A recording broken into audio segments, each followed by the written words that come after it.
ដោយផ្ដាំសាច់រឿងមកយើងក៏បានឃើញបរិសម្នាក់ដែលបរិសម្នាក់ហ្នឹងគឺជាតួប្រុសរបស់យើងនេះឯងដែលមានឈ្មោះថា Linsin ដោយថ្ងៃនេះជាថ្ងៃខួបកំណើតរបស់មិត្តស្រីរបស់គាត់បានទិញកាដូយកមកឲ្យនាងភ្លាមៗនោះម្សិលរបស់គាត់ក៏បាននិយាយមកគាត់ថាចូលយើងបែកគ្នាទៅ Linsin ស្ដាប់ឮហើយស្លុតចិត្តជាខ្លាំងក៏បានខំនិយាយសម្រាប់សម្រួលនាងក៏ប៉ុន្តែនាងនៅតែដដែលមិនផ្លាស់ប្ដូរចិត្តនោះទេនៅពេលនោះក៏មានឡានទំនើបនរណាម្នាក់បានបើកមកដល់ទីនេះដោយបរិសម្នាក់ហ្នឹងបានបើកឡានមកដល់ហើយក៏បាននិយាយទៅកញ្ញាម្នាក់ហ្នឹងលោកឆាំងរីករាយថ្ងៃកំណើតខ្ញុំបានមកយឺតបន្តិចហើយពីអ្នកហ្នឹងក៏បានស្វៀននៅមុខតួប្រុស Linsin របស់យើងនេះឯងហើយក៏បានបើកឡានទៅទាំងពីរនាក់ដើមទុកតួប្រុសយើងចោលកណ្ដៅកណ្ដែនៅតែម្នាក់ឯងពេលនោះតួប្រុសរបស់យើងពិតជាអស់សង្ឃឹមជាខ្លាំងហើយក៏បានគុំគួននឹងស្រីម្នាក់ហ្នឹងទៀតផងស្រាប់តែពេលនោះ Linsin ក៏បានឮសំឡេងអ្វីម្យ៉ាងដែលសំឡេងម្នាក់គឺជាសំឡេងប្រព័ន្ធដែលប្រព័ន្ធបាននិយាយទៅ Linsin យើងថាពេលនេះប្រព័ន្ធបានបើកដំណើរការហើយប្រព័ន្ធមុនហ្នឹងក៏បានរៀបរាប់ពីអាយុតួប្រុសយើងនិងអ្វីផ្សេងៗទៀតដែលតួប្រុសយើងមានចឹងទៅណាហើយខ្ញុំក៏សូមរៀបរាប់ឲ្យអ្នកគ្នាស្ដាប់ផងដែរដោយតួប្រុសយើងមានឈ្មោះថា Linsin អាយុ22ឆ្នាំហើយក្នុងខ្លួនរបស់គាត់មានតែប្រាក់ចំនួន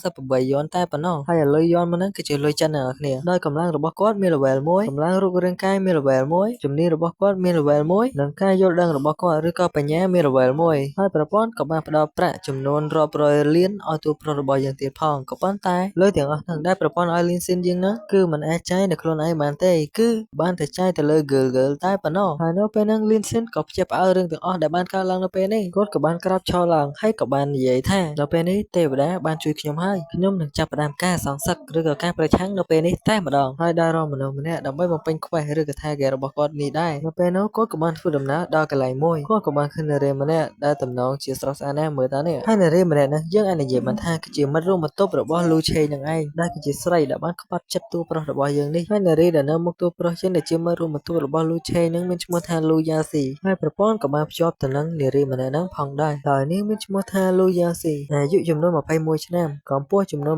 167សង់ទីម៉ែត្រទម្ងន់46គីឡូក្រាមហើយប្រព័ន្ធក៏បាននិយាយផងដែរថានៅពេលដែលលេងសៀងរបស់យើងនេះបានចំណាយលុយទៅលើនារីម្នាក់ហ្នឹងហើយនារីម្នាក់ហ្នឹងបានឡើងចំណាប់អារម្មណ៍ចំនួនដល់90%លេនសេននឹងបានទទួលលុយដែលបានចំណាយទៅលើនារីម្នាក់ហ្នឹង10%មកកាន់ខ្លួនឯងវិញហើយបើសិនជាចំណាប់អារម្មណ៍របស់នាងឡើងដល់100%នោះគោលដៅរបស់យើងនឹងត្រូវបានផ្លាស់ប្ដូរបន្តទៀតហើយនៅបច្ចុប្បន្ននេះចំណង់ចំណូលចិត្តរបស់នារីម្នាក់ហ្នឹងមានដល់20%តែប៉ុណ្ណោះដល់ពេលហ្នឹងលេនសេនក៏បាននិយាយទៅនាងតែម្ដងដែលថាលូយ៉ាស៊ីតើអ្នកមានពេលសម្រាប់ខ្ញុំដែរឬទេខ្ញុំចង់ឲ្យនាងផឹកទឹកដោះគោទាំងអស់នេះលូយ៉ាស៊ីក៏បានខឹងលេនសេនដែលនាងគិតថាលេនសេនហ្នឹងចង់ធ្វើអីមកលើនាងក៏ប៉ុន្តែលេនសេនបានបញ្យល់នាងថាខ្ញុំចង់ប៉ាវទឹកដោះគោទាំងអស់នេះឲ្យទៅនាងទេហើយលូយ៉ាស៊ីហ្នឹងក៏បានធ្វើរឹកបន្តិចហើយនិយាយទៅថាប្រហែលជាលេងសេនហ្នឹងមកល្អបែបហ្នឹងប្រហែលជាចង់ឲ្យខ្ញុំហ្នឹងទៅអង្វរលូឆេងដែលជាសង្សាររបស់គេក៏ប៉ុន្តែគួរសោកស្ដាយខ្លាំងមែនតើគេមានមិត្តថ្មីហើយអ្នកមិនបាច់ខំប្រឹងព្យាយាមនោះទេលេនសេនក៏បានតបថាមិនមែនទេខ្ញុំមិនចាប់អារម្មណ៍នាងទៀតទេនៅពេលនេះហ៎ហើយនៅពេលហ្នឹងផងដែរក៏មានអ្នកជ្រៀតជ្រែងមកតែម្ដងដែលមួយនឹងមកនឹងចង់ប្រអាប់ទូប្រៃយ៉ាងចឹងទៅណាឆាត់មូក៏លេងមកពុកវាហើយក៏បានថារងចាំបន្តិចទៅពួកឯងលេនសិនក៏បានសួរនារីម្នាក់នោះដែលជាអ្នកលក់ហ្នឹងសួរថានៅពេលនេះអាតែឬក៏អាទឹកដោះគោសាច់គ្រីហ្នឹងមានប្រមាណពែងទៅអ្នកលក់ហ្នឹងក៏បានថាមាន180ពែងលេនសិនក៏បានថាឲ្យខ្ញុំទាំងអស់មកដាក់ខ្ញុំទាំងអស់មកណាហើយក៏ធ្វើឲ្យអ្នកលក់ម្នាក់ហ្នឹងភ្ញាក់ផ្អើលជាខ្លាំងលេនសិនរបស់យើងក៏បានថាបន្ទាប់ពីដាក់ហើយកាត់លុយខ្ញុំភ្លាមទៅណាយកកាត់ទៅហើយក៏សួរផងដែរថាអស់ប្រមាណទៅហើយប្រាក់ចំណេញនៅពេលនេះអស់ចំនួន39800យន់ហើយនៅពេលហ្នឹងលូយ៉ាស៊ីឃើញពីទស្សនវិជ្ជាទាំងអស់នេះចំណាប់អារម្មណ៍របស់នាងក៏បានឡើងសឹកតែម្ដងគឺបូកមួយហ្នឹងហើយពួកប្រមាណក្បាលនេះដែលបានបូលីតួប្រុសយើងមុនហ្នឹងក៏បានព្យាបាលផងដែរថាវាមិនអាចទៅរួចទេតែលីងសៀងបានលុយទាំងអស់ហ្នឹងមកពីណាហេតុអ្វីក៏វាច្រើនខ្លាំងម្ល៉េះហើយនៅពេលហ្នឹងលីងសៀងក៏បានទៅពោលលូយ៉ាស៊ីហ្នឹងទៅកន្លែងមួយផងដែរហើយសាច់រឿងយើងក៏កាត់មកដល់កន្លែងមួយដែលជាកន្លែងដែលលក់អីវ៉ាន់លក់កាបូបលក់អីចឹងទៅណាដល់នៅពេលហ្នឹងយើងក៏បានឃើញលូឆាំងនិងអាប៉ែមួយដែលបានជិះឡានមកដប់នាងដល់ពេលហ្នឹងកំពុងតែនាំគ្នាដើរទិញអីវ៉ាន់ទិញអីហើយនៅពេលហ្នឹងនាងក៏ព្យាបាលផងដែរថាឃើញលូយ៉ាស៊ីនិងលីងសៀងរបស់យើងកំពុងតែនៅទីនេះផងដែរហើយក៏ឆ្ងល់ផងដែរថាតើអ្នកទាំងពីរហ្នឹងមកទីហ្នឹងធ្វើអ្វីទៅនិយាយទៅយាយប៉ែមួយហ្នឹងឈួតមែនគេមកឡាយហ្នឹងទិញអីហ្នឹងអីហើយនៅពេលហ្នឹងលូឆេមកហ្នឹងក៏បាននិយាយឌឺដងផ្លែផ្កាទៅលីងសៀងរបស់យើងអ្នកគ្នាខ្ញុំ sorry ខ្លាំងមែនតើឥឡូវខ្ញុំសុំដូរឈ្មោះលូឆេទៅជាលាវឆេងវិញព្រោះអីខ្ញុំ